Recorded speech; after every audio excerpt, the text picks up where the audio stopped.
Muchísimas gracias a todos por la invitación. Bueno, acá puse una breve descripción, después les comparto ahí, Lu, pero bueno, ya muchos años en este mundo de finanzas, no porque sea viejo, porque empecé muy jovencito, a los 23 años, pero bueno, magíster, licenciado en economía, profesor de distintas universidades. La verdad que, digamos, el mundo de economía y finanzas me encanta, me gusta, siempre que tengo oportunidad de dar charlas así, encantadísimo, así cuando me invitó Lu, ahí a disposición.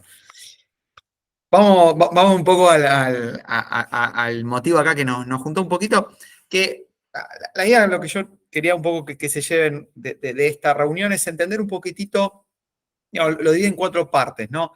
Un diagnóstico de básicamente entender, bueno, qué se estuvo haciendo ahora y por qué, digamos, tratando de ser lo más objetivo posible. Bueno, acá creo que la subjetividad hay que tratar de describirlo mejor la realidad, como todo diagnóstico, vamos, no. Después vamos a tener parte para la opinión más al final. Después ver los resultados, cuál es el impacto de todo lo que se hizo ahora, desde el punto de vista macro.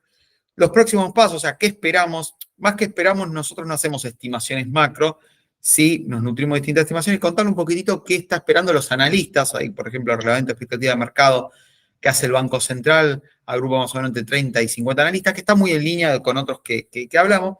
Y después puse como un bonus track de oportunidad de fintech, o sea, todo lo que está pasando en Argentina creo que abre una linda oportunidad para nuestro sector, ¿no? Y voy a tratar de explicar por qué eso sobre el final, ¿no?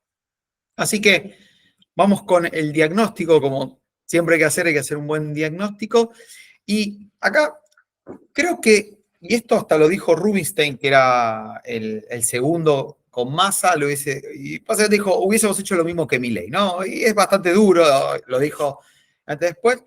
Creo que si hay un consenso en Argentina, y lo vemos en el apoyo que está teniendo este gobierno, es que Argentina tenía mucho desequilibrio y lo tenés que ajustar. Después veremos si con el paso del tiempo, porque eso es la teoría, lo que todos creemos lo mismo, después, digamos, la realidad hay que ver y hay que ver ahí qué flexibilidad va a haber. Pero yo creo que gane hasta si hubiese ganado, ¿cómo se llama? Se me fue la que era de izquierda, creo que hubiese hecho lo mismo. Es muy fuerte lo que digo. Todos tenían, digamos, el diagnóstico de Argentina era, tenés desajustes fiscales que ya no lo podías financiar, desajustes cambiarios que ya no lo podías, digamos, que ya te generaba ruido por todos lados. Nosotros desde IOL lo vivíamos normativa todos los días, una normativa, eso te da un ejemplo de que ya esto era una bomba cambiaria, y desajustes monetarios que también estaba generando problemas por todos lados. Entonces, todo eso, el gobierno decidió atacarlo con shock fiscal, monetario y cambiario. Ahora voy a ir en cada uno. O sea, shock significa, de una, lo más rápido posible, ajustar esos desequilibrios con el objetivo de que vos limpies la macroeconomía y tengas un buen punto de partida, más reformas, que no la traje acá, pero que es otra pata que busca este gobierno, la economía pueda despegar, porque básicamente la economía argentina hace 12 años que no crece, hace 12 años que no crea empleo formal, o sea, el empleo que se creó es informal y de extremadamente baja calidad. Entonces, digamos, todo eso, digamos, acá el diagnóstico es, hay desequilibrios, tenemos que limpiarlo todo para que la economía no, si arranca, no arranque de un punto malo, y después tenemos que reformar, ¿no? Entonces, yendo al shock fiscal, voy a tratar de ir bajando lo máximo posible, igual me pueden ir preguntando. Es, básicamente, Argentina el año pasado, o sea, terminó con un déficit fiscal que o sea, tenemos los ingresos por impuesto menos los gastos corrientes, eso te da lo que se llama déficit primario, que fue más o menos del 3%, 3,5%. Después le sumás los pagos de intereses y eso llevó a que Argentina tenga más o menos un déficit de 5,5 puntos. O sea, el Estado argentino tenía que financiar, dado la foto del año pasado, todos los años un exceso de gasto de 5,5 puntos del PBI. Lo cual es bastante alto para las capacidades de financiamiento que tiene Argentina. Y no solo eso, no hubiese sido malo si hubiésemos dicho un año, pero Argentina viene de 2020 con pandemia, un déficit, todos los países tuvieron déficit, ahí si querés no hubo tanto problema. 2021, un año que Argentina debería haber ajustado, no lo hizo. 2023, otro año, entonces Argentina viene de muchos años. Y ese exceso de gasto se financiaba con emisión monetaria, porque hoy no tenés, no tenés financiamiento externo y el financiamiento local, piensen que todo el sistema financiero argentino de préstamos son 6,5, 7 puntos del PBI. O sea, no te alcanza, en 2 años ya te comiste, o sea, si vos agarrás y le sacás a todo el privado del financiamiento, lo cual es imposible, no te alcanza. Entonces, digamos, Argentina partía de eso.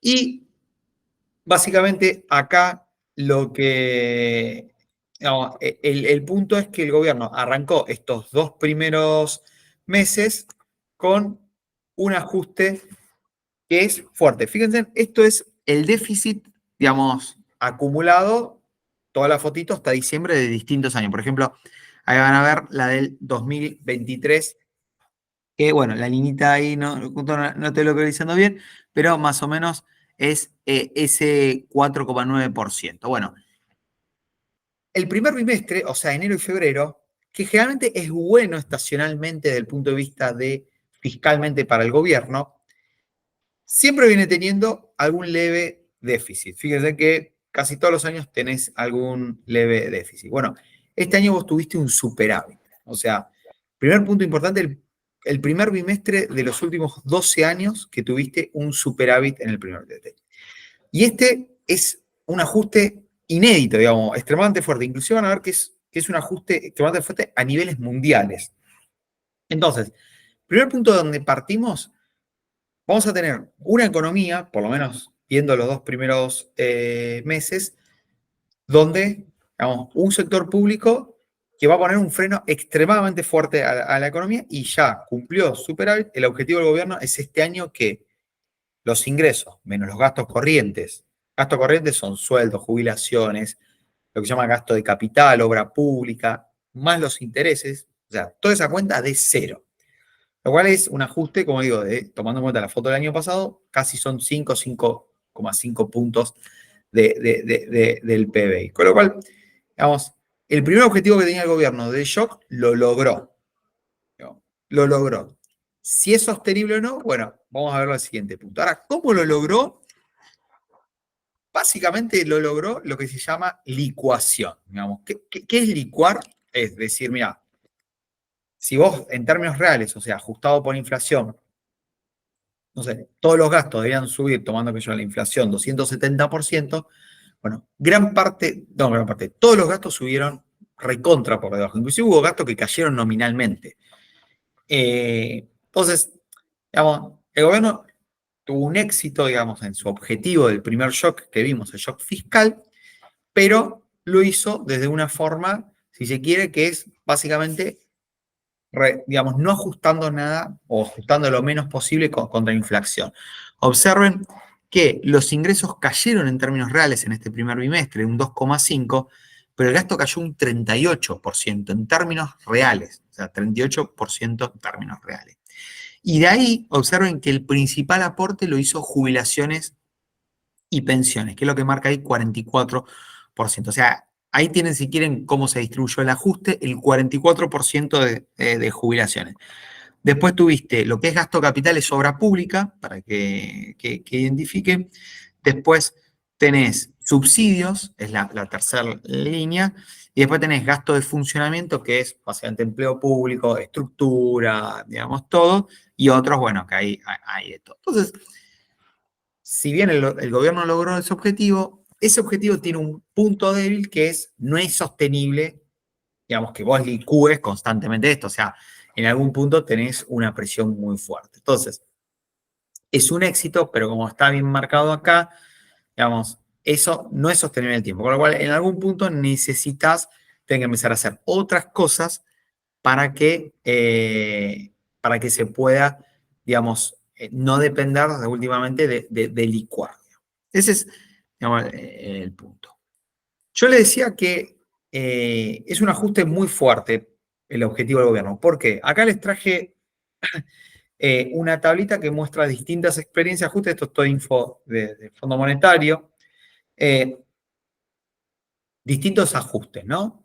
Argentina tiene que ajustar, como decía, 5 puntos del PBI. O sea, para el objetivo del gobierno tiene que ajustar 5 puntos del PBI, ¿no? La realidad es que cualquier experiencia reciente, digamos, hablo del 2010 para acá, o, digamos, hay alguna un poco anterior, pero de los 2000 para acá, que tenés Portugal, España, Grecia, Canadá y Irlanda, que tuvieron que hacer ajuste fiscal porque tenían desequilibrios similares a la Argentina, que han hecho ajustes similares a Argentina o más fuerte, les ha llevado periodos de por lo menos promedio 5 años, ¿no? Estamos hablando. Entonces, meter todo lo que cualquier economía le llevó 5 años a un año es otro gran desafío, digamos. Todas estas economías han ajustado y han tenido éxito. De hecho, digamos, suele el gobierno hablar mucho del caso de Irlanda. Portugal es otro caso que, si bien lo nombra, es un caso de ajuste exitoso, donde tenía mucho déficit y pasa. O sea, todas estas economías han tenido éxito en estabilizarse y en volver a un sendero de crecimiento. Grecia en un caso, digamos, bastante complicadísimo, y hoy Grecia crece, o sea, y se financia a tasas extremadamente bajo, pero, digamos, todo lo han hecho, digamos, con un periodo más duradero y con lo que se llama una consolidación fiscal. ¿Qué quiere decir esto? Digamos que no sea licuación, que fue, les diría, una gran parte del ajuste argentino, sino siendo más eficiente. Hay un caso muy interesante, Portugal, que es el caso que más leí, que por ejemplo Portugal bajó el gasto público en educación, pero mejoró todos los ratios de educación. Mejoró todo, digamos, midiendo todos los ratios. Y lo mismo pasó con la salud pública. Con lo cual, ¿qué hicieron? Fueron más eficientes, digamos, trabajaron en calidad, trabajaron en ver qué gastos se hacían innecesariamente. O sea, micromanagement el gasto público. O sea, obviamente que lo más fácil es, me paro sobre la billetera, no pago nada, o digamos, no aumento nada. Eso, si se quieren, es un ajuste más a gran escala, digamos, pero por lo menos ese ajuste no es. Todas estas economías aparte hicieron, vuelvo a lo mismo, se metieron punto por punto y decían, bueno, ¿en qué gastamos? ¿Es eficiente? ¿Tiene sentido? ¿Hay forma mejor de hacer?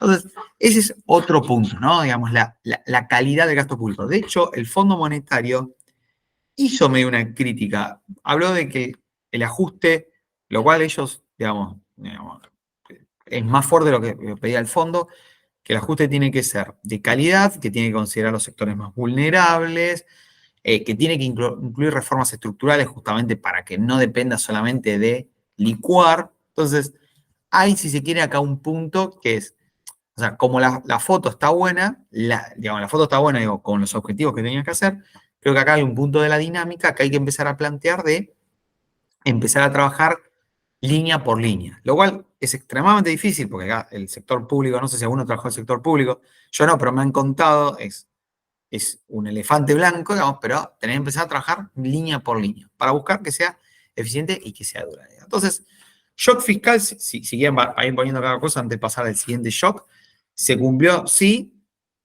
Creo que lo de acá viene es el interrogante, es decir, ¿cómo haces esto sostenible y cómo haces esto que no te genere otros problemas? Porque, no sé, la obra pública se llevó casi a cero. O sea, la obra pública es el típico ejemplo que bajó nominalmente. O sea, no es que bajó en términos reales. Ahora, ¿cómo vas a hacer sostenible eso cuando tengas dentro rutas que no hay ninguna empresa que lo va a hacer? No sé, yo viajé al sur, que fue el año para adelante, año pasado, y claramente nos van a poner una cabina de peaje en alguna ruta, digamos, ¿no? Digamos, no tiene sentido, pasé yo y 3 autos más durante todo el día, digamos, entonces, digamos, no hay viabilidad, y ahí tenés que estar, digo, pongo un ejemplo muy burdo, pero el ejemplo burdo se ve, pero después tenés muchas cosas, después hay gasto público que tiene externalidades, o sea, que todos nos beneficiamos, entonces, ningún privado lo va a hacer, porque el que lo recibe no va a querer pagar, porque ¿para qué voy a pagar si el de al lado también lo va a recibir? Entonces, hay todo esos casos. Inclusive Chile es una economía muy liberal y su modelo que se toma, hay gasto público que se hace, digamos, de obra pública. Entonces, me parece que esos son los puntos. Sigo con diagnóstico. Monetario. Monetario es básicamente la emisión monetaria, como yo decía.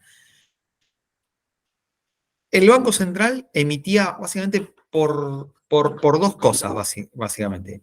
Emitía por lo que se llama financiamiento del sector público y por lo que es pago de intereses, básicamente. Por pago de intereses por la misma deuda del Banco Central. Eso lo habrán escuchado, déficit cuasi fiscal. escuchaba la palabra cuasi fiscal, se le llama cuasi fiscal porque no es del sector público, sino que es del Banco Central. Es por eso. Bueno, Argentina también tenía un alto déficit cuasi fiscal. Hay, digamos, distintas interpretaciones del número, que el gobierno habla de 10 puntos, algunos hablan que era mucho más bajo, pero sin ir, digamos, al número, sí, Argentina, básicamente, el Banco Central emitía por su propia deuda, ¿no? Eso te genera un problema porque, básicamente, aunque el sector público haga el ajuste, tenés un ente que se llama Banco Central que igual sigue emitiendo, por lo cual si vos seguís emitiendo te genera inflación, o sea, te genera emisión monetaria e inflación. Bueno, ¿eso cómo se atacó? Bueno, se atacó con muchas cosas. Básicamente se atacó rediseñando todo lo que es lo que se llama la deuda del Banco Central, que antes eran las LELIQ, habrán escuchado las famosas LELIQ, que se iban a eliminar para pagar a los jubilados en el gobierno anterior. Bueno, las LELIQ aumentaron un montón, se pasó a algo PASES, que paga menos tasa, y que aparte se puede eliminar si se quiere rápidamente, ¿no? Después se emitió algo de BOPREAL, que también habrán escuchado la palabra BOPREAL, que es básicamente una deuda con importadores. Le dijo, dame todos los pesos a los importadores, yo te doy un bono con un pago, con estructura de pago para pagar. Entonces, se hicieron varias cosas para que evitar que la emisión monetaria venga por el lado de la deuda del Banco Central. Y otro es, bueno, voy, esta slide, voy a este y después vuelvo para atrás, perdón, el orden no, me quedó. Y bajó la tasa, ¿no? Digamos, bajó la tasa, ¿no? La tasa fue otro punto importante, porque el principal pagador de tasa de interés en Argentina es el Banco Central. Cuando uno mira el sistema financiero argentino, los bancos, por ejemplo, sobre el patrimonio, tienen, digamos, lo que es Banco Central, o tenían, digamos, porque eso se fue, más de 100 puntos del PBI. Y sobre los activos son más o menos 30-40%. O sea, teníamos un ente Banco Central que no genera nada porque, digamos, no es una actividad productiva, pero era digamos, le diría, era el principal pagador de tasa de interés. Bueno, ¿cómo atacó la emisión monetaria? Bajando la tasa de interés. Hoy la realidad es que no hay ninguna alternativa que le gane a la inflación, ni que le empate, digamos, alternativa. Todos, digamos, toda la pregunta que siempre te hacen es, bueno, ¿cómo le gana la inflación? No existe, digamos. En este esquema no existe. La realidad es que no existe. En algún momento tiene que existir, pero hoy no existe. Entonces, esta es la escaladita baja de tasa, ¿no? La tasa roja es PASE, la de las LELIQ que ya desaparecieron, y en azul es la tasa Badlar, que la tasa Badlar es una tasa de plazo fijo que era mayorista, hoy ya no es tan mayorista porque es más de 1.000.000 de pesos, pero bueno, quedó en 1.000.000 de pesos la tasa, pero bueno, es una tasa, si quieren, de referencia de mercado, ¿no? De referencia. Y ha bajado fuertísimamente. Piensen que la tasa hoy Badlar es 6% mensual, la inflación se estima que este mes, perdón, en marzo estuvo 12%, este mes estará también entre 12-13%, es la mitad, o sea, vos dejás, digamos, 100 pesos y no te remunera ni la mitad del ajuste de lo que pasa por la inflación, ¿no? Entonces, todo esto tiene, como le digo, la segunda pata que yo decía, el shock monetario, o sea, todo esto tiene el desajuste monetario. Y esto se ve en una caída de lo que se llama agregados monetarios. Básicamente, agregados monetarios es todo el dinero que hay en la economía. Tenés los billetes y después tenés el dinero en cuenta, caja ahorro, cuenta corriente, después tenés los plazos fijos. Bueno, todo el dinero que hay en la economía se destruyó, pero cayó un 33% en términos reales. Y esto está medio sobre el PBI, o sea, sobre lo que genera toda la economía, fue perdiendo. Entonces hay una desmonetización muy grande de la economía. Eso, ¿cuál es el objetivo? Justamente que vos no tengas pesos en la economía que estén corriendo contra el dólar y contra los precios, ¿no? Digamos, cada vez tenemos menos pesos. Y de hecho, posiblemente, yo se lo dije a unos conocidos cuando empezó mi ley, y dije, si esto funciona y no hay muchos cambios, en 6 meses el problema va a ser que no va a haber pesos, digamos. Y posiblemente, bueno, que parezca, en diciembre parecía una exageración decir que el problema va a ser no va a haber pesos, posiblemente sea un problema que no va a haber peso. Dicho esto, hubo varias charlas que dio el presidente Milei. Él habla de que van a seguir con su plan de no emisión monetaria. De hecho, la emisión monetaria es extremadamente baja todo este último tiempo, y que en tal caso que sea una economía que empiece a usar los dólares, ¿no? Y ahí viene un punto de oportunidad de que tengamos una economía donde un factor que antes no se usaban, que eran los dólares, que antes se usaba, si quieren, para transacciones extremadamente grandes, comprar y vender una casa, empieza a ser parte de la economía. Que eso funciona en Perú. Perú es así, es el famoso bimonetarismo. Vos vas, o sea, uno viajó a Perú, tenés la opción de pagar en una u otra, la gente tiene cuenta, o sea, es una economía donde las dos monedas funcionan totalmente para cualquier cosa, pago de sueldo, transacciones y más. Con lo cual, si no se emite en algún punto, no va a haber peso, digamos. O sea, el peso va a ser un bien escaso, digamos. Con lo cual, eso va a empujar a que, digamos, tenga, digamos, que vos, el que tenía dólares, lo empiece a sacar y lo empiece a usar como parte de un bien de cambio, ¿no? Eso es un punto, eso. Entonces, acá en resumen es, vos tenías la parte fiscal, la parte monetaria, vos lo que hiciste es, todas las canillas que te hacían emitir, las cerraste. Entonces no estás emitiendo. Y como tenés una inflación muy alta, lo que está haciendo es que el peso está perdiendo poder de compra. O sea, o visto al revés, estás quemando peso. No es que, perdón, no es que el peso pierde poder de compra, digamos, sino que es como si cada vez haya menos pesos en la economía. ¿Es sostenible o no esto, digamos, para digamos, no escaparle a esa pregunta como traté de responder la parte de fiscal? Bueno, ahí falta lo que los economistas llamamos un plan de estabilización o una segunda fase. O sea, en algún punto el gobierno va a tener que decir cómo sigue esto, porque si no, en un año posta no va a haber peso, digamos. Y la economía va a colapsar, o sea, colapsar como pasó en el 2001. O sea, en 2001 fue un caso de que no había peso, o sea, la gente no podía sacar los pesos. Entonces, ¿qué tiene que hacer acá, digamos, para ser sostenible el gobierno? Tiene que decir, bueno, un plan de estabilización, vamos a bimonetarismo, vamos a dolarización, vamos a lo que se llama inflation targeting, que es como utiliza Perú, perdón, Perú usa bimonetarismo, como usa Brasil, Chile, Uruguay. No, vos en un punto decís, la economía, la parte monetaria va a seguir este camino. Si a la medida que vos no lo conozcas, bueno, esto plantea ciertas dudas. Y el último, uy, esperen acá, lo cambiario, ¿no? La parte cambiaria. Esperen que, acá está. Shock cambiario. Vamos al último punto. ¿Qué pasaba? Básicamente vos tenías un dólar financiero a 1.200 y un dólar oficial a 350, 380, el último que cerró, ¿no? Tenías una brecha de 130. Las brechas generan una cantidad de distorsiones enorme y a medida que van aumentando cada vez más distorsión, digamos. En el mundo no existe brecha, digamos. Vos, el dólar oficial, si se quiere, es lo mismo que si haces dólares mediante transacciones financieras o alternativas, ¿no? Cuando vos tenés control del cambiario, puede haber pequeñitas brechas. Muchos países tienen algún tipo de control, lo que se llama macroprudencial. Cuando vos tenés no un control cambiario, sino una cosa, un cerrojo total, donde ya no podés hacer nada, bueno, pasa lo que pasó acá, ¿no? Donde vos terminaste diciembre con una brecha de 130, 140%. Esos niveles de brecha son similares a niveles de brecha de crisis de Argentina de los 80 y demás. Entonces, ¿qué pasó ahí? Ahí viene el tercer shock, digamos, básicamente.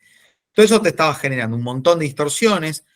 Todo el mundo quería importar, nadie quería exportar, todo el mundo quería ver de alguna forma acceder al dólar oficial. Si intervenía en algún mercado financiero, como pasó, todo el mundo quería comprar ese dólar.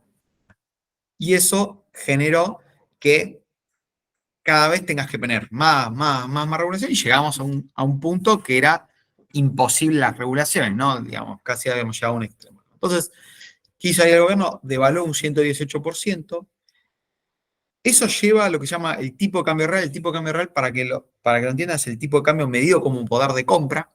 Eh, lleva al tipo de cambio medido como poder de compra a niveles del 2003, 2004, 2003, más o menos ahí.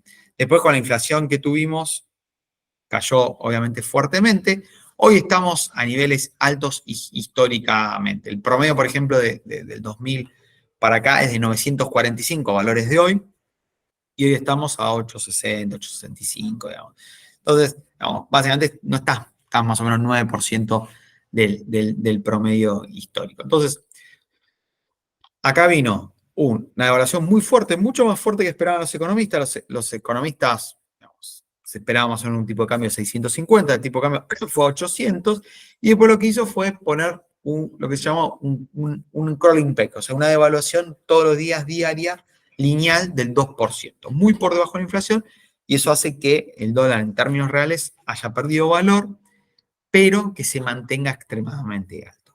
Dicho esto, el que perdió también valor fue el dólar financiero, ¿no? El dólar financiero, por ejemplo, el dólar financiero de diciembre, enero, equivale a valores de hoy de 2.200, 2.500 el de octubre. O sea, hoy el que tiene dólares y no buscó otras alternativas, también perdió muchísimo poder de compra, ¿no? Prácticamente te diría que perdió un 30-33% de poder de compra. Esos dólares valen mucho menos en términos reales, ¿no? Entonces, tenés una economía donde hiciste un shock cambiario y que ahora te vas encareciendo, lo vimos el fin de semana largo con los viajes a Chile de vuelta, ¿no?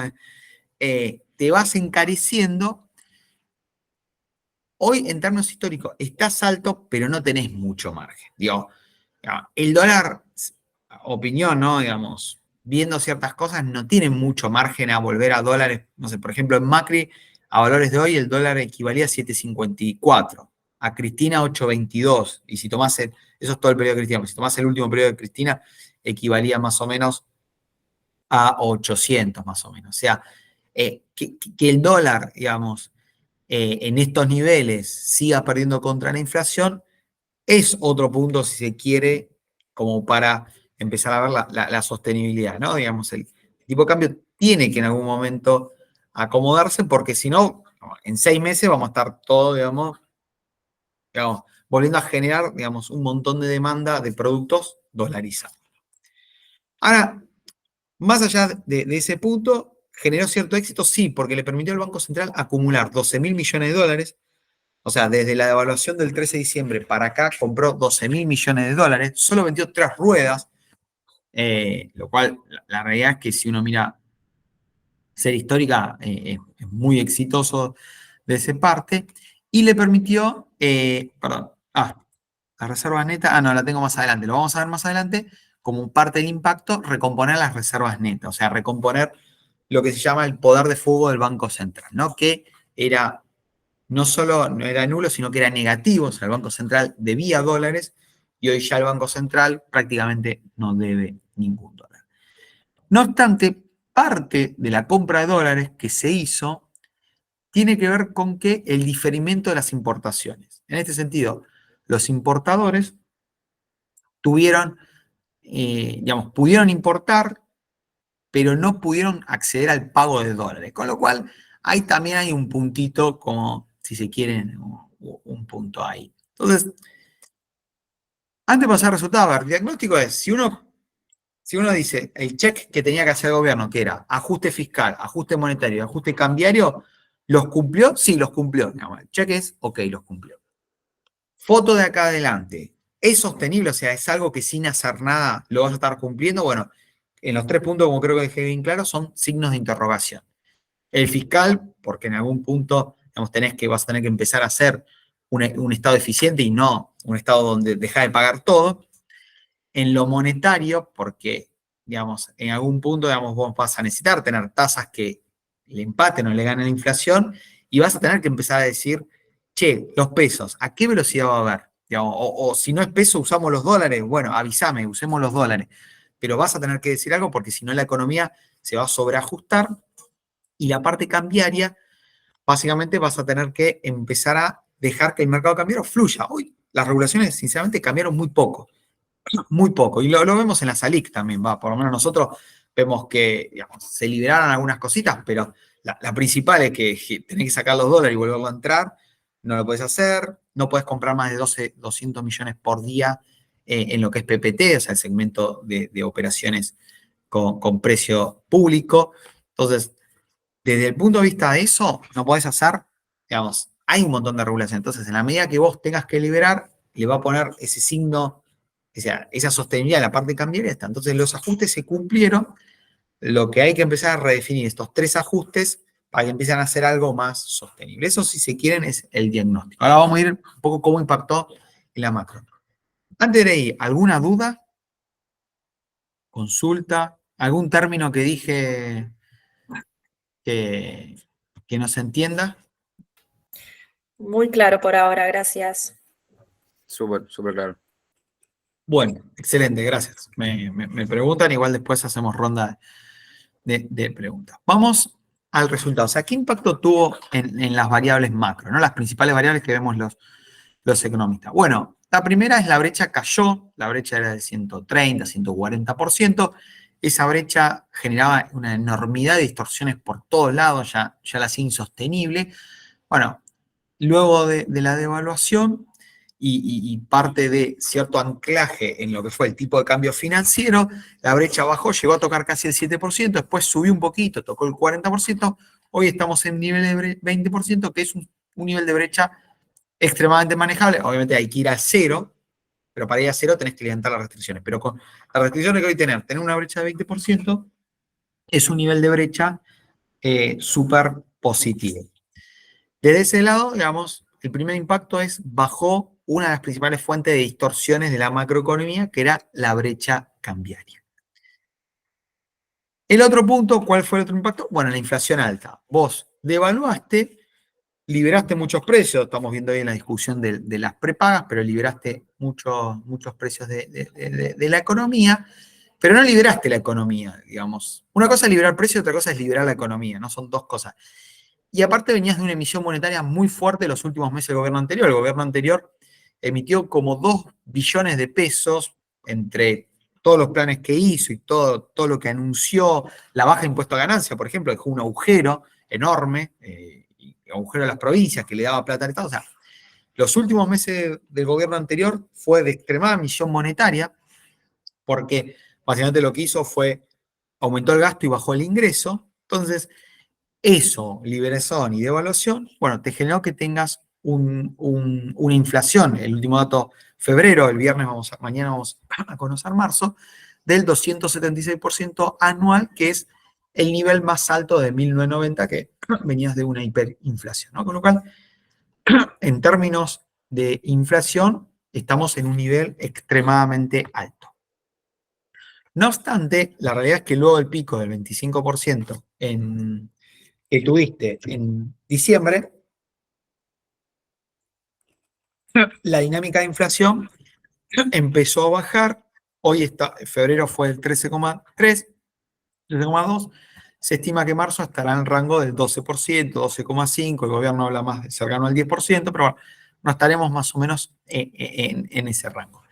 Sigue siendo alto porque, fíjense acá los promedios, ¿no? de distintos periodos, inclusive el promedio del año anterior, o sea, sigue siendo un promedio, o sea, comparado contra los promedios, sigue siendo bastante alto la inflación, pero venís de un proceso de desaceleración. ¿Qué necesitas? Que lo más rápido posible vuelvas, si se quieren, a inflaciones del 5% mensual, que es también alta. Brasil, ayer salió el dato, creo, de Brasil interanual del mes de marzo y dio 4,3, o sea, anual, o sea, tener 5% mensual sigue siendo muy alto, pero, digamos, salís de una zona, si se quiere, que te deja muy débil, porque cualquier cosita que se rompa, o sea, cuando Argentina tuvo mucho tiempo un promedio de inflación de 2% mensual, y todos decíamos, bueno, podemos vivir así, lo cual estaba mal, no podemos, o sea, estamos viviendo así, pero se estaban incubando problemas.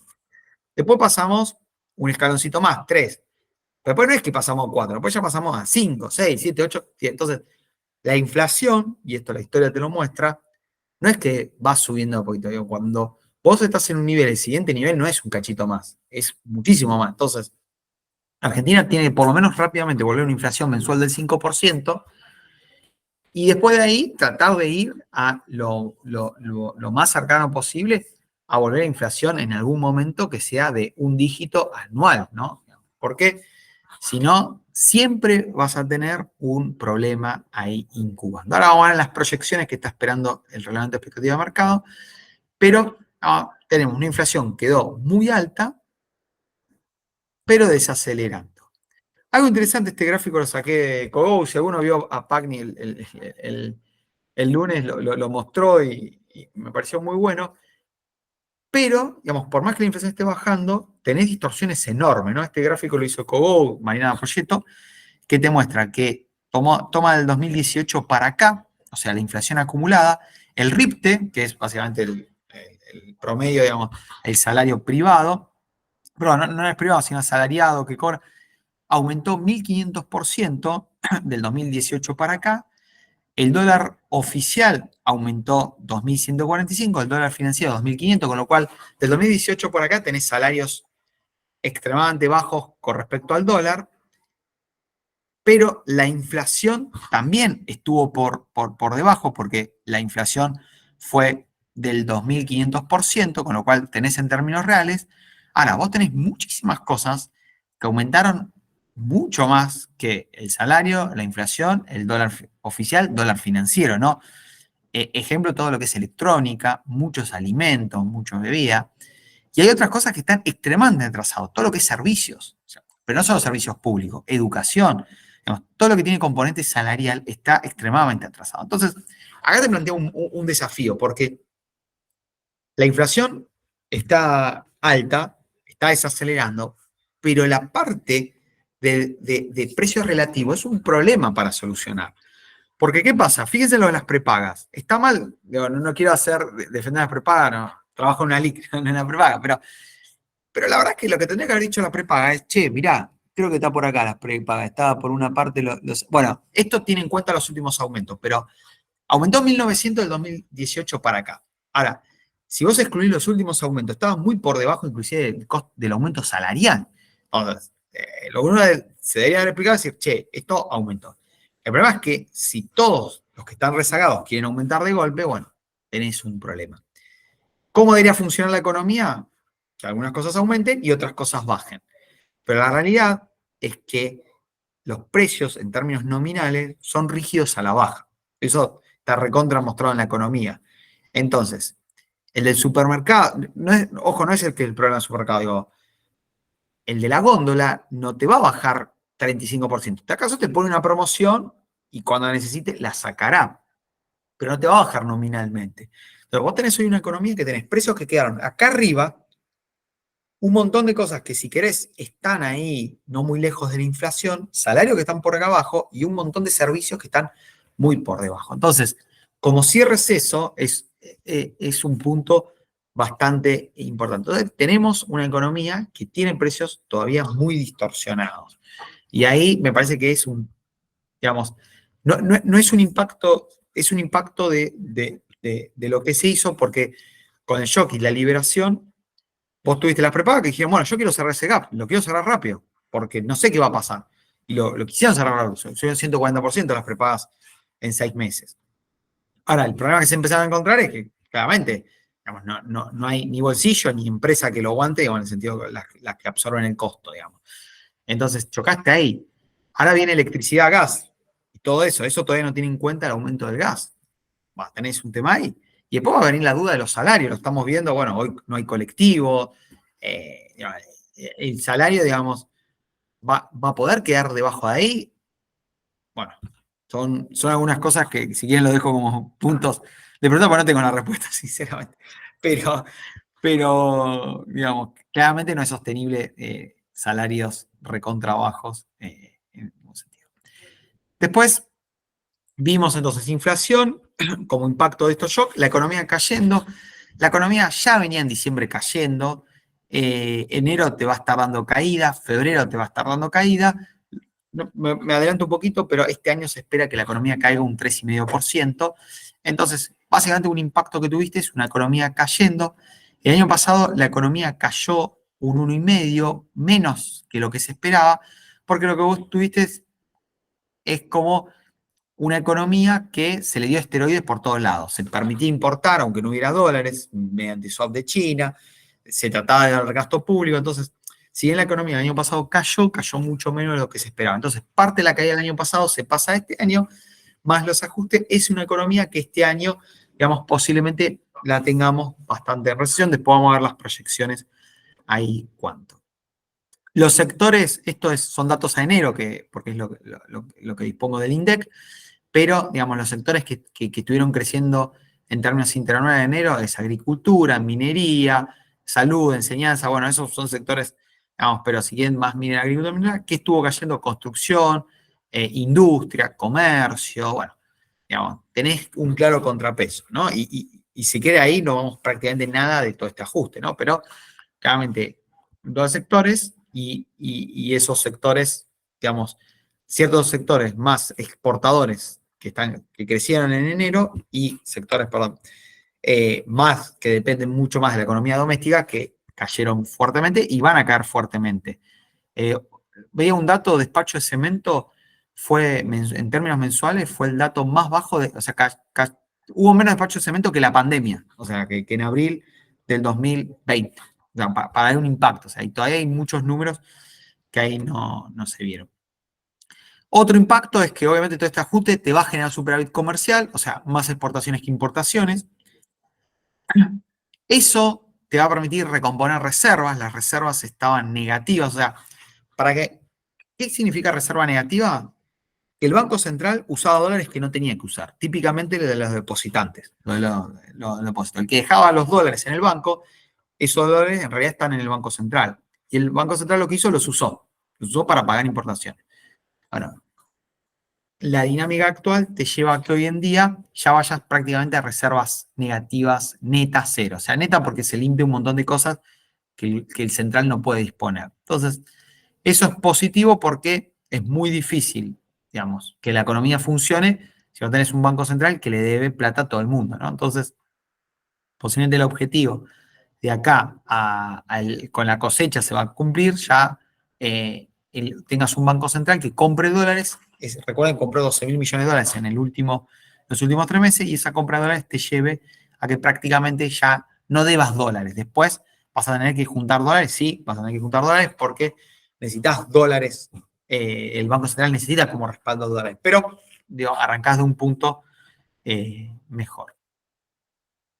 Y el salario, bueno, obviamente acá, estos son datos a enero, creo que, si mal no vi, ayer o anteayer, en estos días salió, yo tenía medio armando la presentación, salió febrero, pero digo, la dinámica es la misma. El salario se deterioró fuertemente en enero, el índice general cayó 3,5 en términos reales, explicado, digamos, prácticamente por la caída del salario informal, que es el que no ajusta. El salario formal cayó poco en términos reales, o sea, hubo paritaria, hubo ajustes. Creo que la mayoría de empresas estuvo dando bastante ajustes, pero el salario informal cayó 7,8% versus diciembre en términos reales y 7,1% el del sector público. Desde diciembre a enero acá el salario real cae 16% y si tomamos la foto de enero del 2017, que fue uno de los últimos picos fuertes que vos tuviste de salario y de ingreso, bueno, estamos hablando de salarios que hoy están 30-35% por debajo en términos reales, ¿no? Entonces, vuelvo a lo mismo, la parte salarial me parece que es un punto de extremadamente tensión, digamos, porque no tenés mucha forma de cerrarlo, digamos, o sea, la gente quiere vivir bien, digamos, y puede tolerar un tiempo, digamos, ajustarse, pero creo que el gran problema acá es que si el ajuste se hubiese hecho en, no sé, diciembre del 2018, digamos, o en 2017, donde vos venías de salarios reales altos, bueno, es una cosa, pero vos ya venís de un deterioro acumulado. El salario real durante todo el gobierno anterior estuvo 20% por debajo en términos reales. Y ya en el gobierno Macri había terminado por terminar. Entonces, la parte salarial me parece un punto de recontratensión. Y algo que no traje acá, porque los datos de empleo en Argentina son extremadamente viejos, o sea, los últimos datos de empleo del Ministerio de Trabajo eran de noviembre, diciembre, pero tenés la cantidad de empleo, ¿no? Yo decía, en los últimos 12 años no se crea empleo, pero parte de la recuperación económica va a depender de la destrucción de empleo. Si hay una destrucción muy grande de empleo, o sea, si la empresa no puede sostener el ajuste un par de meses y básicamente tiene que echar o cerrar, el caso de cerrar sería peor porque directamente es una empresa que desaparece, no vuelve. Bueno, ahí tenés un punto de tensión. Entonces, la parte salarial barra empleo, yo creo que todavía no vimos nada. Digamos, esto del paro es nada. Mi opinión es que con esta foto no vimos nada, porque todavía las empresas están aguantando un poco, pero vas a tener un punto ahí equilibrado. ¿Cuál es la clave acá? Y que la inflación baje muy fuerte rápidamente y que las apuestas de recuperación económica, ahora vamos a ver un poquito más adelante, empiecen a rebotar fuertemente. Entonces, Si eso se da, les diría que esto debería salir y limpiando todo lo desequilibrio, digamos, es súper positivo. En la medida que empiece a ser mella, va a ser un punto complicado. Digamos, claramente el gobierno lo que apuesta es una baja fuerte de la inflación. No, y posiblemente sea más fuerte de lo que yo hablaba del 5% mensual. No, una inflación que vaya a niveles del 2% mensual. Si eso se te da, y si los sectores que te van a traccionar la economía, digamos, te traccionan mucho la economía, digamos, acá, digamos, dejaste una economía limpia, digamos, con un buen punto. Y después hay que hacer reformas, hay que hacer un montón de cosas, de los cuales no traje nada acá, pero es la otra pata. Entonces, creo que salario-empleo, justo esta charla tiene eso, pero la daría si daría una charla a una automotriz, diría exactamente lo mismo, digamos, por todo el caminito que voy haciendo y cuando iba armando esta presentación, es un punto. Yo discuto con algunos economistas, muchos economistas ven recuperación en B, que lo van a ver más adelante, y yo decía así, mientras el empleo no caiga. Digamos. O sea, la recuperación en B va a funcionar. O sea, ahora si quieren explico un poquito más adelante, pero la expectativa es una recuperación en B.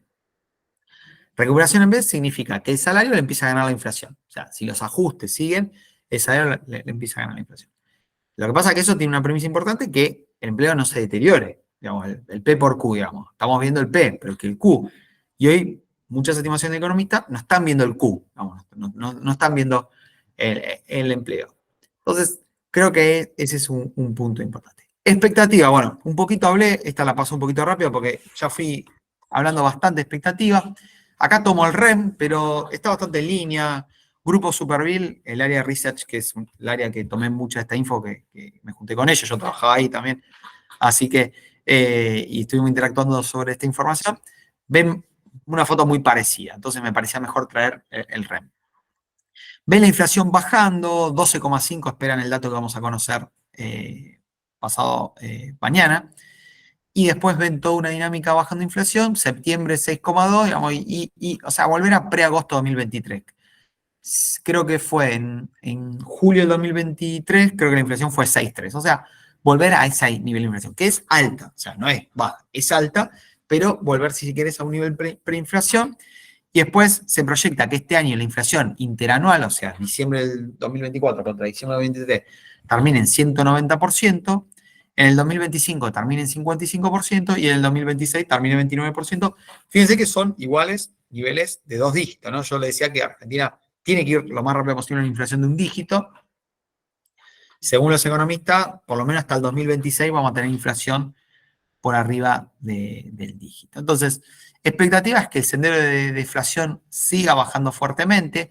Abril, si bien va a tener un componente del tema regulados, o sea, tarifas, lo que se está viendo es que está bajando mucho inflación que es no tarifa, o sea, no sé, alimentos, bebidas, bueno, un montón de esos aspectos. Entonces, muchos economistas dicen, bueno, la tarifa te va a impactar mucho en la inflación, pero primero que se hace de una, o sea, gran parte del aumento se va a hacer de una, y después las otras cosas, digamos, están creciendo a muy baja velocidad. Cuando se vaya el efecto de tarifa, bueno, puedes estar hablando de inflación 6%. Tasas de interés bajando, digamos, ya el gobierno las fue bajando, bueno, las proyecciones es que las tasas de interés estaban bajando, sí, lo raro de las proyecciones es que la ven todo debajo de la inflación. Yo creo que en algún punto las tasas tienen que estar por encima de la inflación, ninguna economía del mundo tiene tasas por debajo de la inflación. El dólar, o sea, le creen al crawling peg a este 2%, por lo menos hasta fin de año, después habría un pequeño acomodamiento cambiario, y después lo que esperan los economistas es un dólar siguiendo la inflación, o sea, no apreciación real, o sea, un dólar que no pierda poder de compra, principalmente porque Argentina necesita generar dólares, entonces viene un poco por ese lado. Y acá la actividad económica que yo les decía, este año se espera una caída del 3,5%, pero si excluyen agro, o sea, si excluyen el sector agropecuario, que el año pasado le fue muy mal, esa también es la realidad, excluyendo agro, la economía va a caer 6,5%, con lo cual el número que hay que ver es más 6,5%, o sea, el resto de los sectores no agro, que tenés otros 10 sectores, va a estar cayendo 6,5% o más. Y los economistas esperan un rebote en B, ¿no? Este año cayendo un 3,5%, el año que viene subiendo un 3%, o sea, recuperando bastante, no todo, y en el 2026 creciendo un 2,5%, con lo cual estarías ya recuperando. Más allá del interanual, digamos, cuando uno mira los datos un poco desmenuzados, ya muchos economistas prevén que segundo semestre vas a empezar a ver una recuperación mes a mes, ¿no? Digamos, más allá de la comparación de la foto interanual, mes a mes. Ahí yo, como decía, me parece que el punto es, ¿cuál es la condición, creo yo, que se tiene que dar una recuperación en B? Es que el empleo no se deteriore, digamos, la cantidad de empleo. Si eso no se deteriora, como vas a tener salarios, digamos, la inflación bajando y salarios, digamos, ajustándose, medianamente con una inflación pasada que era un poco alta, una cierta recomposición del salario real que está extremadamente bajo, te va a permitir que la economía, digamos, funcione. Ese es el supuesto que tienen B. Los economistas usamos letra. B es rebote rápido, después el W es rebote caída, L es caímos y nos mantenemos ahí, una pipeta de Nike, como una J invertida. Yo, digamos, más allá de esto, para mí la recuperación va a venir un poco más lento. Yo no soy extremadamente optimista porque si vos querés hacer todo rápido, va a tener un costo. No sé, los datos lo dicen. Entonces, o sacás el pie del acelerador o si querés seguir en el pie del acelerador, yo creo que es una expresión más de deseo de algunos economistas, una recuperación B, digamos. Pero bueno, hoy el escenario que se maneja es esto, caída fuerte, posiblemente estos meses sean el piso, y de ahí en más, vía recuperación salario real, porque el gasto público no va a aumentar en términos reales, inversión por ahora no va a aumentar, mientras tenga cepo la inversión no va a venir, la condición para que haya inversiones fuertes es que no tengas controles cambiarios, exportaciones que van a andar bien, que yo, agro, digamos, siempre vemos el chacarero que se compra la Hilux, o sea, el chacarero va a gastarla, digamos, pero el chacarero es el 6% del PBI, digamos, tenemos el otro 94% del PBI, entonces, digamos, a menos que el chacarero le vaya extremadamente bien, digamos, se espera una buena cosecha, digamos, todos estos puntos hacen que, digamos, la economía, digamos, me parece que el rebote B es un poco optimista, en la medida que las variables se acomoden rápido y tengas poco costo en empleo, va a ser más rápida la recuperación. Acá dejé algunos semáforos que identifiqué de actividades. ¿Cuáles son las actividades que creo que van a andar muy bien este año en base a algunas cosas que voy a contar? Sector agropecuario, sector energético y mineras. Estos tres sectores, la realidad es que van a andar muy bien. Sector agropecuario va a tener una cosecha del doble del año pasado, que igual fue muy mala, y vas a tener una cosecha un poco por arriba del promedio, con lo cual va a ser un sector que va a traccionar muchísimo este año. El sector energético, ya viene muy bien el sector energético. De hecho, nosotros desde Diol, las recomendaciones que hacemos muchas veces de acciones argentinas tienen que ver con el sector energético. Viene creciendo mucho la producción, digamos, se viene exportando, parte de la exportación tiene que ver con el sector energético, entonces, de la parte del sector energético somos muy optimistas. Y minería, ahí tenés buenas oportunidades porque, digamos, tiene que ver con el litio, que se viene desarrollando bastante aceleradamente, tiene que ver con extracciones, la cordillera. Siempre está el cálculo que compartimos la cordillera con Chile, y nosotros exportamos 1/5 de lo que exporta Chile de minería, ¿no? Entonces ahí tenés un potencial. La verdad que minería lo que son tres sectores exportadores y son tres sectores poco intensivos en mano de obra, ¿no? Está claro que ninguno de los tres sectores son intensivos en mano de obra. Lo que van a estar en semáforo amarillo va a ser servicio. Todo lo que tenga servicio, le diría que va a haber de todo. Algunos van a andar bien, aquellos servicios que puedan aprovechar cierta negocio con algo que exporte o o recomposición de ingresos van a andar bien. Entonces, la parte de servicios yo le pondría un semáforo amarillo. Consumo básico, le pongo semáforo amarillo porque vos podés bajar tu consumo, pero tenés un mínimo de subsistencia. Entonces, es un sector que en recesiones, así todo, debería un poco funcionar. Pero, digamos, si me corren, podría estar más en rojo. Intervención financiera, o sea, todo lo que tiene que ver con intervención financiera, hoy lo que tenés es una baja intervención financiera. Entonces, todo lo que puedo aprovechar intervención financiera, tenés mucho para desarrollarse.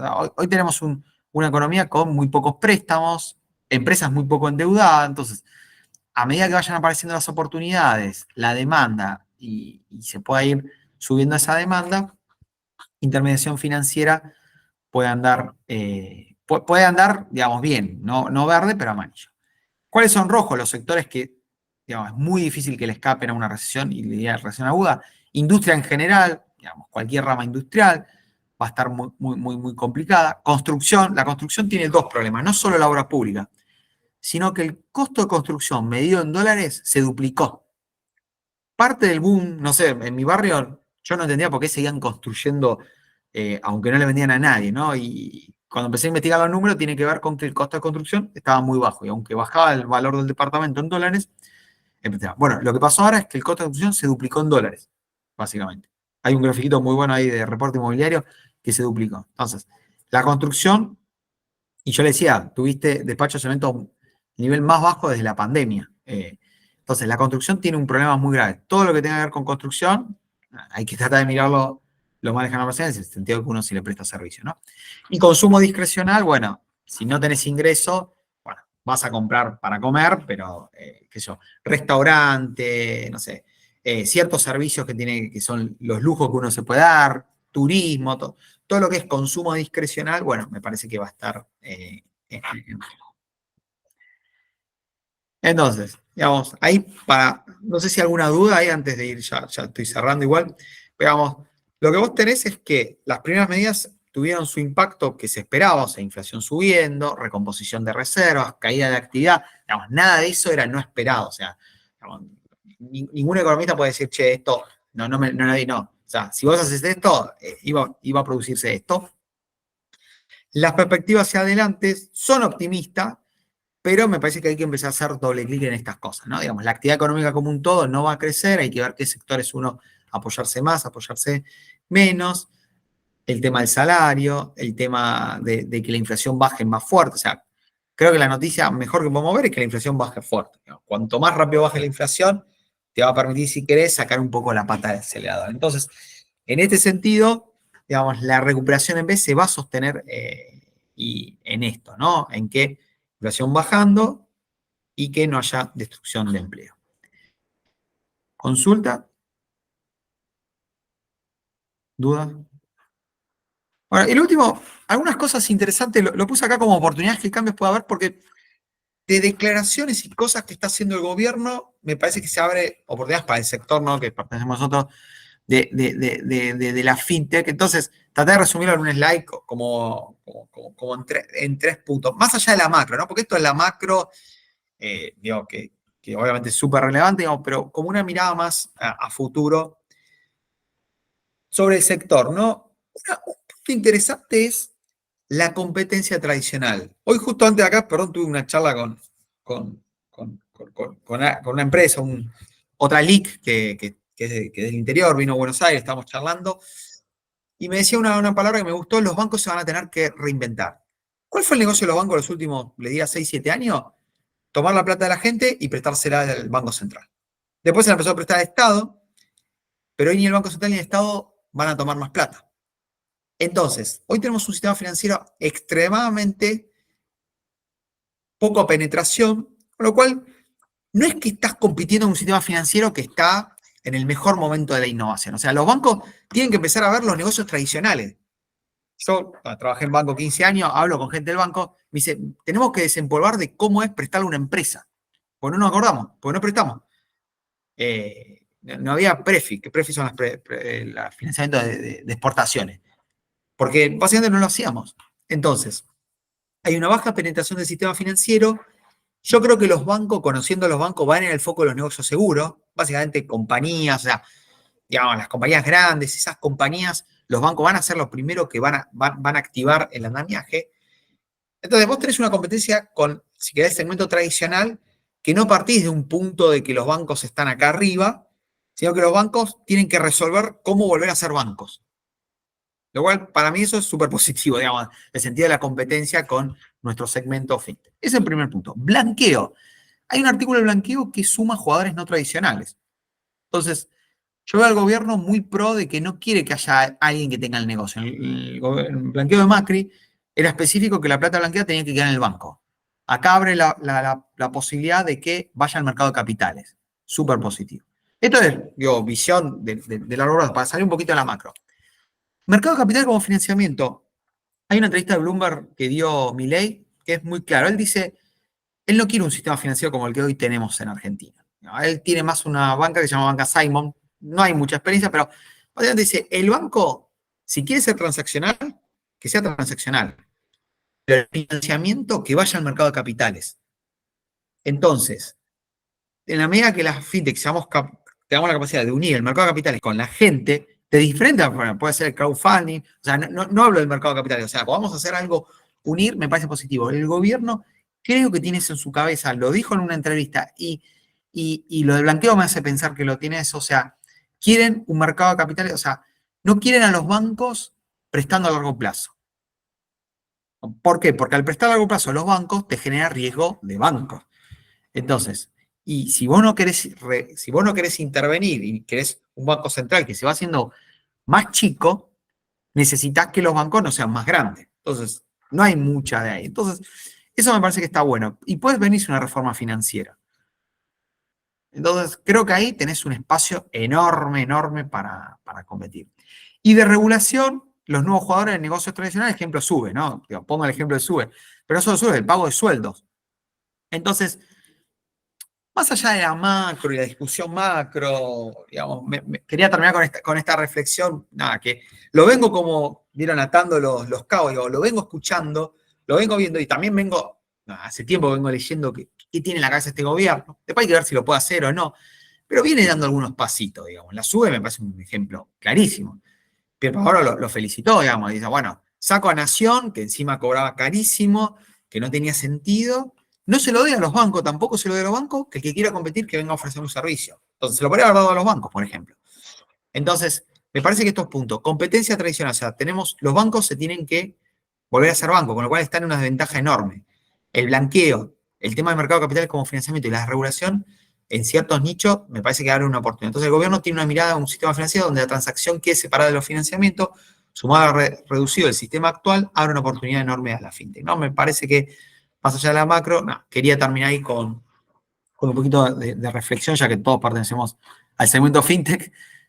Si voy a los bancos, bueno, esta ley la tengo que borrar. Pero igual lo pregunté, ayer tuve una reunión con el banco y le hice estas preguntas. Justamente cómo ven la competencia, si los bancos no tienen que volver, y la conclusión es esa. Creo que la compra de HSBC apunta a eso, o sea, digamos, me parece que la compra de HSBC, la compra de Itaú apunta a eso. Hay otro banco que se está rumoreando que se va a comprar, brasilero, o sea, no, o sea, los bancos tienen que volver a generar un negocio de cero prácticamente. Y eso es un desafío grande a los bancos y es una ventaja para nuestro segmento fintech, que aparte es mucho más innovador, ¿no? Versus el banco. Bueno, y ahí estoy. Yo estoy abierto a preguntas. Ahí, perdón que me extendí un poquitito. Ahí dejo mi mail o por Luno me pueden contactar. La presentación ahí después se la comparto, perdón, la terminé cerrando anoche, algunos detalles, por eso no la mandé. Después la paso al chat. Pero bueno, nada, me parece ese recorrido y abierto a preguntas, consultas, dudas, cosas que vean. Muy bueno, Maxi. Súper claro, además. Sí, agradecerte, Maxi. La verdad que tal vez para recursos humanos no es muy común y se hizo súper amena y entendí un montón de cosas. Así que gracias.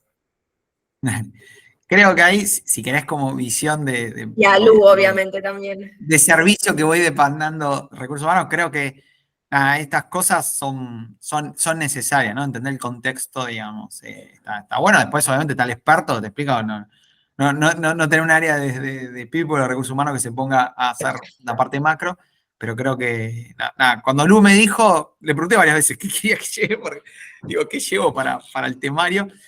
Me dijo macro, listo, vamos con macro, y bueno, trabajé mucho en tratar de alcanzar lo más posible. Pero creo que eso, digamos, los desafíos de Argentina están, si se hacen bien las cosas, Argentina tiene oportunidad, o sea, lo que sí no hay que salir país frustrado, o sea, Irlanda es un caso excelente, un país que estaba en una situación muy complicada en los 70, 80 y ha salido, Israel, otro caso, digo, más allá de los casos del libro, la calidad humana de Argentina es muy buena, eso te permite plantear, tenés capital, sea, creo que la fintech demostró que todo lo que no es regulado ha salido muy bien, digamos. La cantidad de empresas exitosas argentinas afuera, algunas que ni son conocidas, a mí siempre me impresiona OutZero, que nadie acá la conoce, y cuando leí, empecé a ver de los CEOs, son argentinos, una empresa. Ahí te das cuenta, digamos, la calidad. Entonces, creo que de ese punto. Argentina lo que tiene que hacer es acomodar macro. Todos los países lo han hecho. Lo bueno es que todos los países lo han hecho. Brasil, Chile, Perú, Uruguay. O sea, no es que estoy mirando ejemplos lejanos. O sea, si vos acomodás la macro, lo demás sale solo. La realidad es que Chile, Perú, todos los países de América Latina han crecido bastante, han desarrollado negocios. Lo importante es acomodar la macro y que sea sostenible en el tiempo, ¿no? Esa palabra también, que sea sustentable en el tiempo, digamos. Que nadie tenga incentivos a romper todo para ganar una elección. Si vos haces eso, después hay que hacer un poco más, un poco menos, pero digamos, la perspectiva debería ser súper positiva.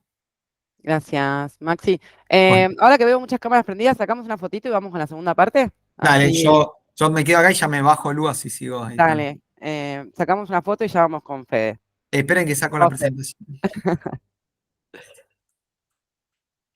Uy, cuánta. Bien esas cámaras. Veo mucha gente con la cámara prendida, que no es algo que suele pasar mucho. Está bueno. Bueno, dale, voy. Sonrían. Ahí estamos. Bueno. Fede, andás por ahí. Maxi, gracias. Bueno. Un éxito, como siempre. Me despido y a disposición siempre que necesiten Lu o cualquier otra cosa en la cámara. Muchas gracias, muchas Gracias. gracias. Dale, también. Gracias. Genial, Maxi, gracias. Bueno, hola, ¿se escucha bien ahí? Perfecto, Fede. Sí, sí, sí. Bueno, espectacular, espectacular. Bueno, bien impecable la introducción de Maxi para lo que queremos charlar un poquito, ¿no? Esperen que les voy a compartir ahí la pantalla, avísenme cuando la estén viendo.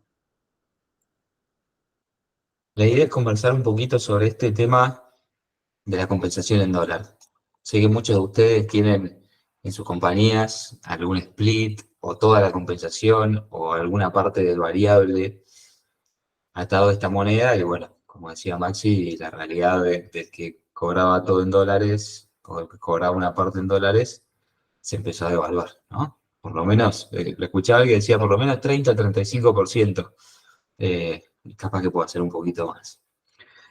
Así que bueno, antes de meternos de lleno, arranco con una breve presentación. Yo soy Federico Giusti, soy licenciado en Recursos Humanos, MBA de UCEMA. Data Scientist también, ahí soy medio fan de todo lo que es programación y demás, medio geek. Soy docente también en la maestría de SEMA y casi todo mi background lo hice en People, salvo algún tiempo en consultoría, en distintos equipos. Trabajé en Galicia, en Mercado Libre, y ya hace un año y medio, casi dos, fundé VP Ventures, que es mi consultora, con la que hoy trabajo con mucho foco en People. Nada, antes que nada, obviamente, mil gracias a Lu, a Mati y a la Cámara por convocarme, por invitarme a este espacio. Ya me llevo un activo enorme de la charla de Maxi, que estuvo buenísima y que creo que nos sirvió a todos. Bien, metiéndonos de lleno en la agenda de hoy, ¿cuál es la idea? Bueno, primero ver un poquito del escenario actual, que vamos a ir ahí más rápido porque creo que casi todo lo dijo Maxi. Vamos a ver un poquito más cómo pega en todo lo que es la compensación y sobre todo en la compensación en dólares. Después vamos a hablar un poco de estrategias, ¿no? Dice secretos revelados, es como un título medio marketinero para que en realidad podamos abrir un poco el espacio a compartir. Tenemos relevadas algunas estrategias y algunas cosas que se pueden hacer, pero la idea también es aprovechar que estamos las distintas compañías y se puede compartir qué están haciendo, qué están pensando. Después, cómo esa colaboración nos puede traer algunos beneficios ahí a la cámara y por último un espacio para compartir algunas reflexiones y preguntas. Metámonos de lleno en el escenario actual. Bueno, si quieren voy a resumir tres como tendencias que traía Maxi, ¿no? Y voy a resumir dos y voy a sumar una.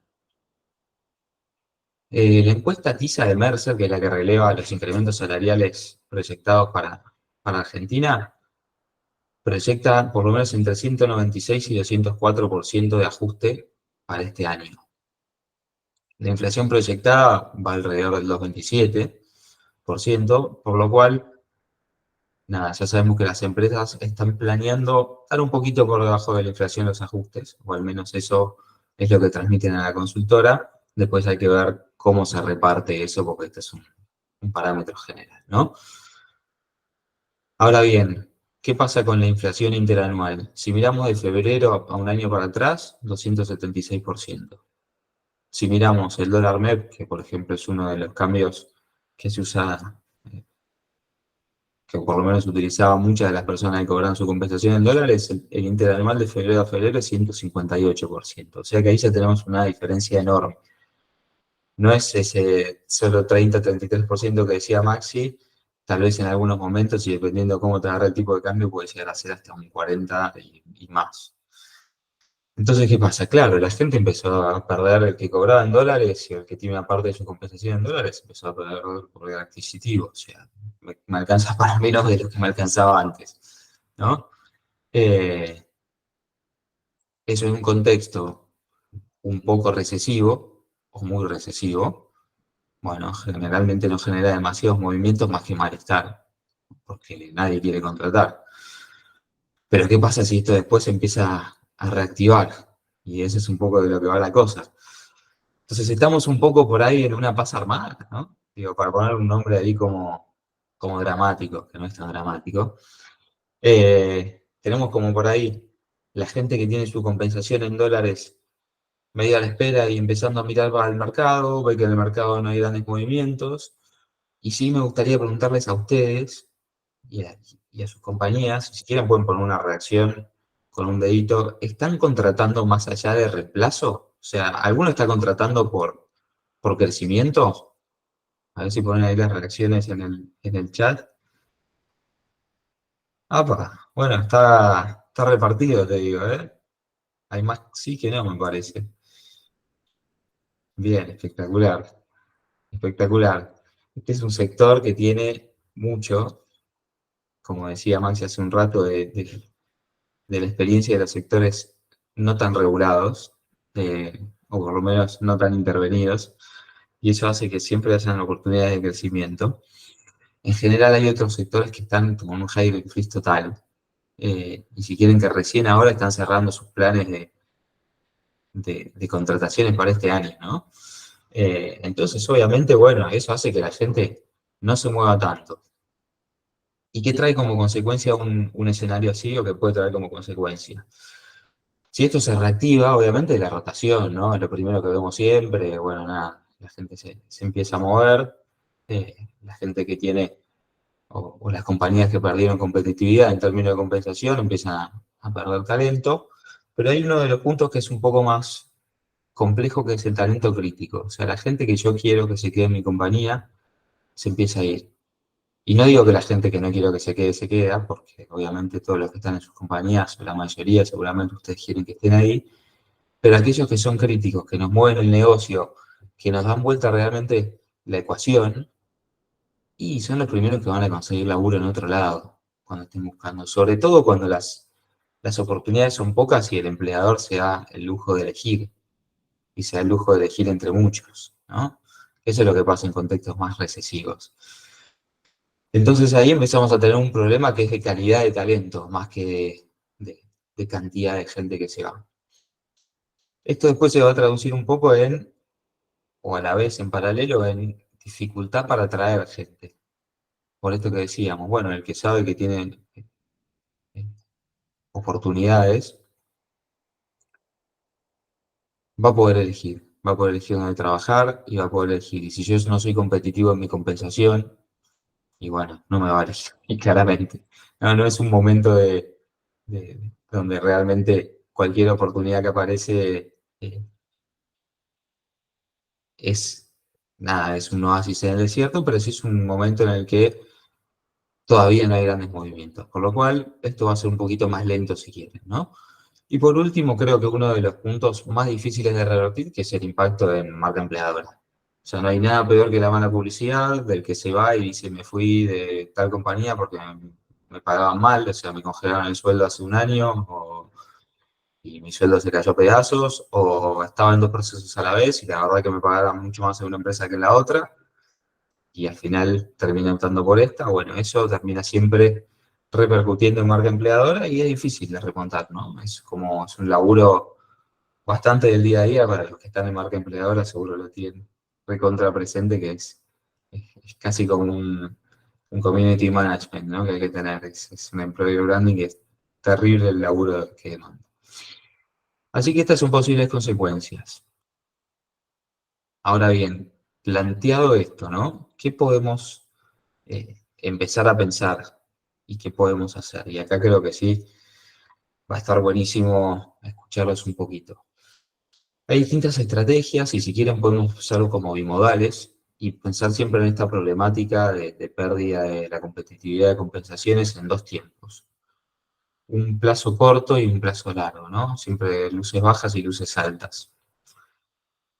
Cuando pensamos en el corto plazo es lo urgente. O sea, cuando se reactive el mercado de empleo, el mercado laboral, las empresas estén contratando, si en algún momento llegan esas inversiones que decía Maxi, y ahí ya tenemos que haber hecho, solucionado lo de corto plazo. Después a largo plazo podemos empezar a pensar algunas cositas más, ¿no? Como complementarlo. Pero ahí dividámoslo por ahí y empezando por lo de corto plazo en estrategias de bajo y alto riesgo. Cosas de bajo riesgo pueden ser, por ejemplo, y acá esta práctica me la traía una de las compañías de la Cámara, fijar límites transitorios para la conversión del dólar. Es decir, yo pago una compensación en dólar, que al final voy a hacer una conversión a pesos, y le voy a poner un límite que si el dólar baja más de tanto, yo igual te lo fijo en tal. O te tomo el mejor MEP de febrero, o te tomo hasta 10% más de lo que bajó si pasa tal umbral, ¿no? Esa es una de las estrategias. Son de corto plazo porque en algún momento hay que normalizarlo, pero la verdad es que no les va a traer mucho riesgo. Se puede pagar, por ejemplo, con un concepto variable. Otra de las estrategias puede ser dar un ajuste haciendo un split en pesos para achicar los gaps. Es decir, si vemos que por lo menos se cayó 30-35% el valor de la compensación en dólares, podemos dar ese monto en pesos y como vieron en la presentación de Maxi, como vemos del escenario recurrente de Argentina, no es un riesgo alto porque acá, por más que no podamos bajar sueldos, se licúan con la inflación. O sea, a medida que va avanzando el tiempo, se licúan. Entonces, si nosotros no lo queremos ajustar y queremos volver a llevar la compensación a full dólar, en poco tiempo vamos a poder hacerlo, ¿no?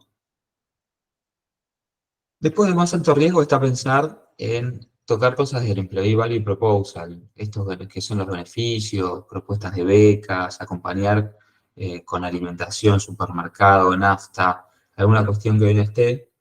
¿Y por qué lo pensamos como alto riesgo? Porque si bien es algo que es fácil de poner y sacar y es barato, porque vas directo al costo, hasta incluso te podés negociar algo piola con el proveedor que está del otro lado, una vez que lo sacás, es muy difícil y la percepción de la gente, los colaboradores de dentro de la compañía son muy negativas. O sea, si vos le das un beneficio y se lo sacás, es terriblemente negativo.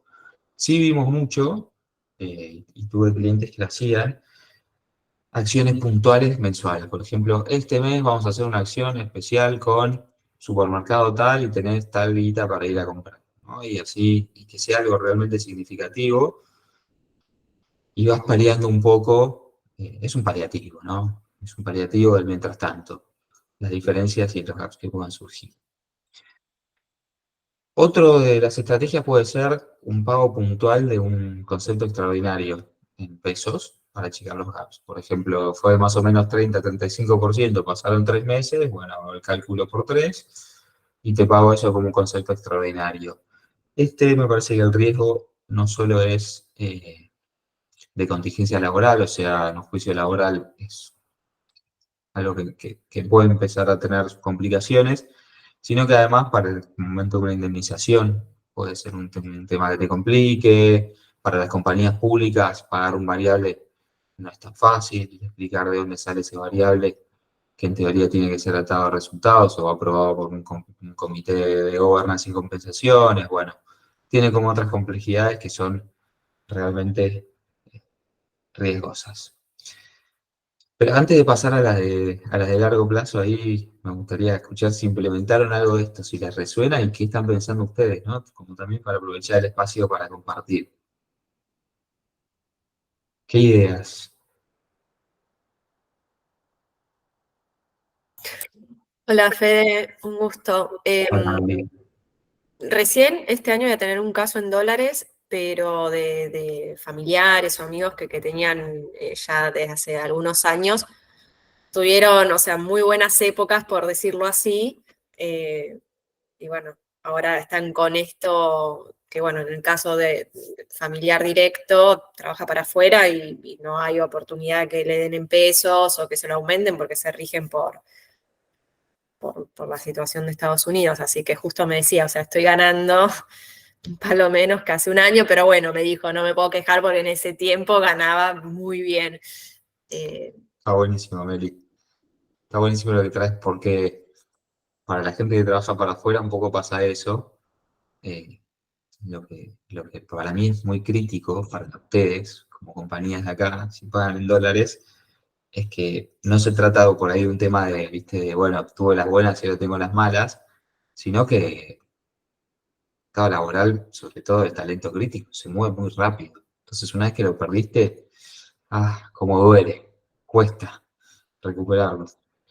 Había en el chat que decía, Ariana, estuve pensando un poco en la estrategia de fijar límites transitorios. Ok, tenemos ejemplos acá en la Cámara de empresas que hicieron eso y creo que hoy por hoy es una gran alternativa provisoria.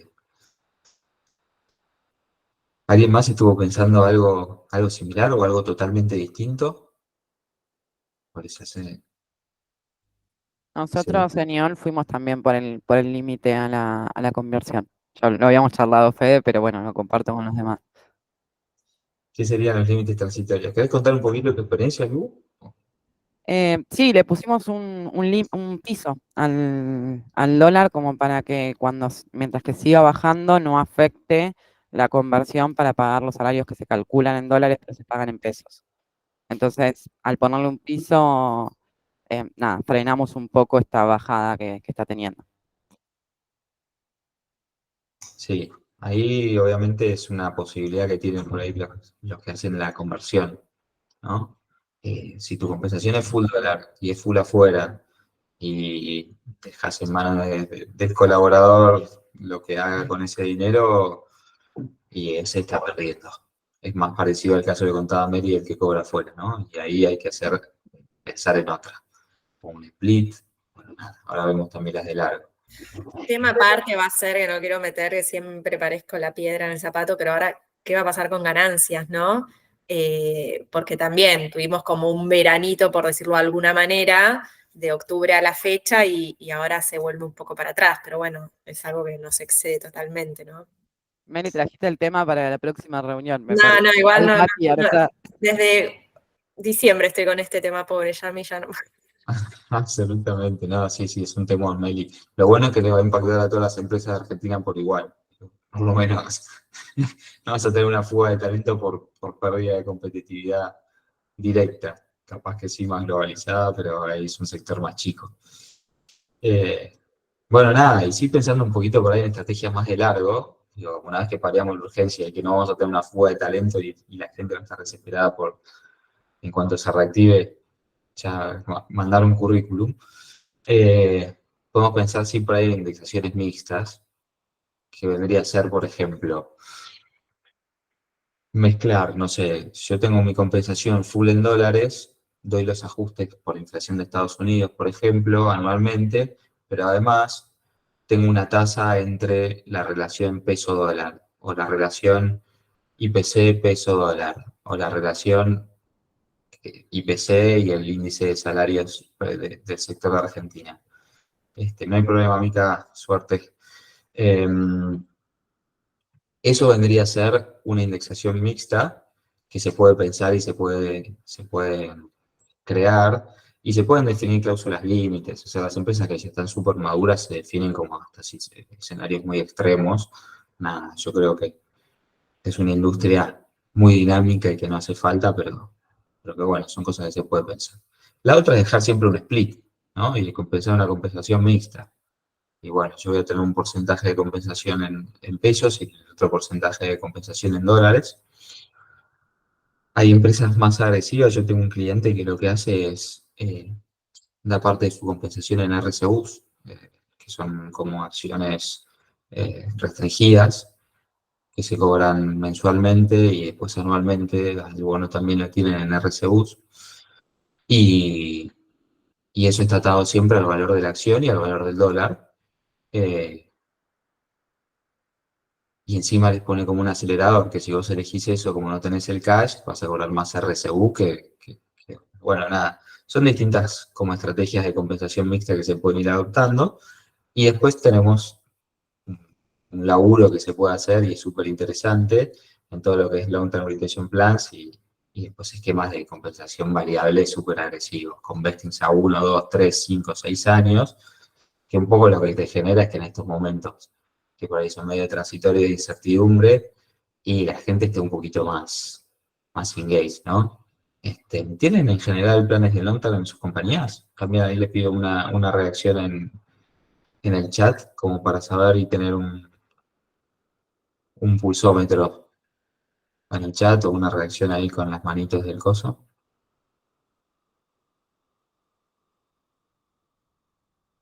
No, veo que, no, hasta ahora no vi ni un sí. Mira, todas manitos para abajo. Bueno, si quieren construirlo, acá a disposición, Mary. Y todos los que lo quieran hacer, después les voy a dejar obviamente el contacto para los que quieran charlar. Claramente un factor creo de esto y es importante es la comunicación. La gente está esperando que le digan algo. No sé si una resolución, porque hoy creo que son pocos los que tienen una resolución, pero sí, che, nos estamos ocupando de esto. No se olviden de sumar eso, porque para el que está del otro lado realmente es una tranquilidad enorme y les va a achicar mucho el riesgo de que la gente se vaya. Así que bueno, creo que esas son algunas de las estrategias. ¿Alguna pregunta de esto?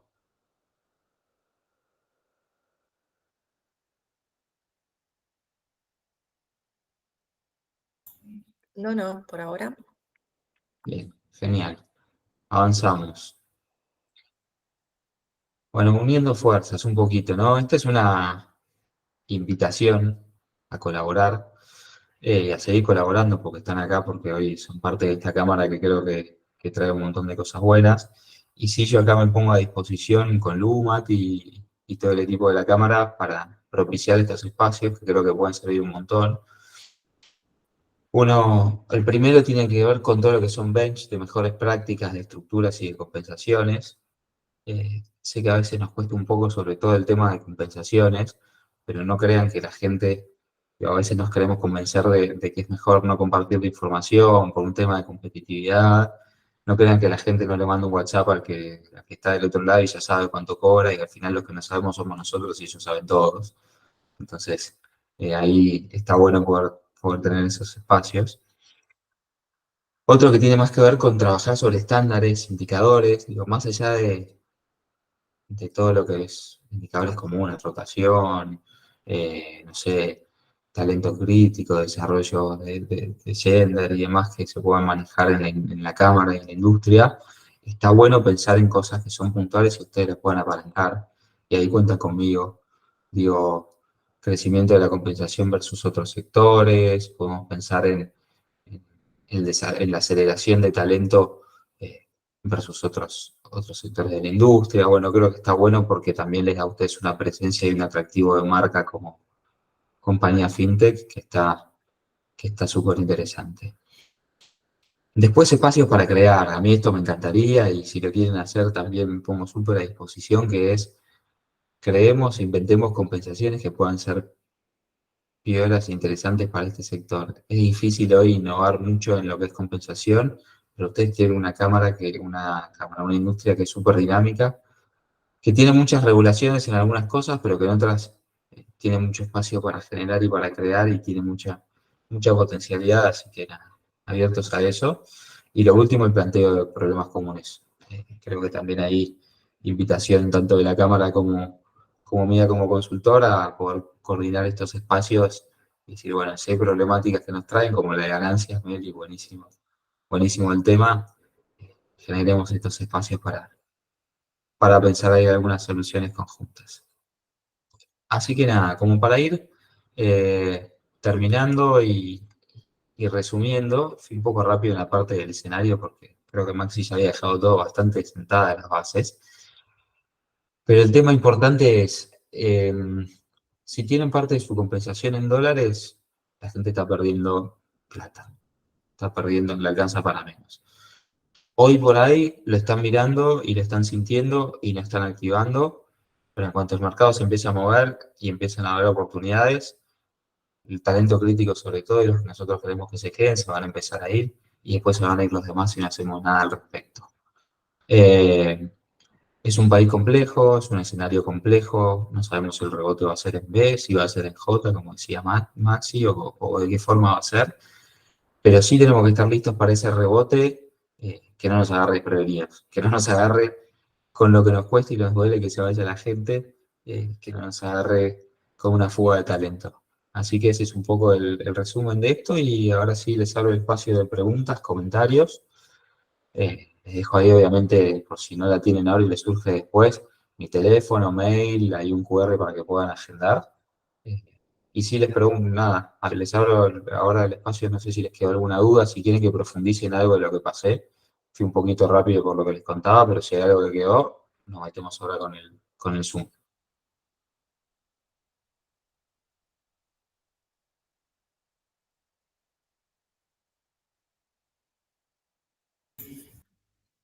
Muy claro, muchos temas para trabajar más en diferentes sesiones, pero bueno.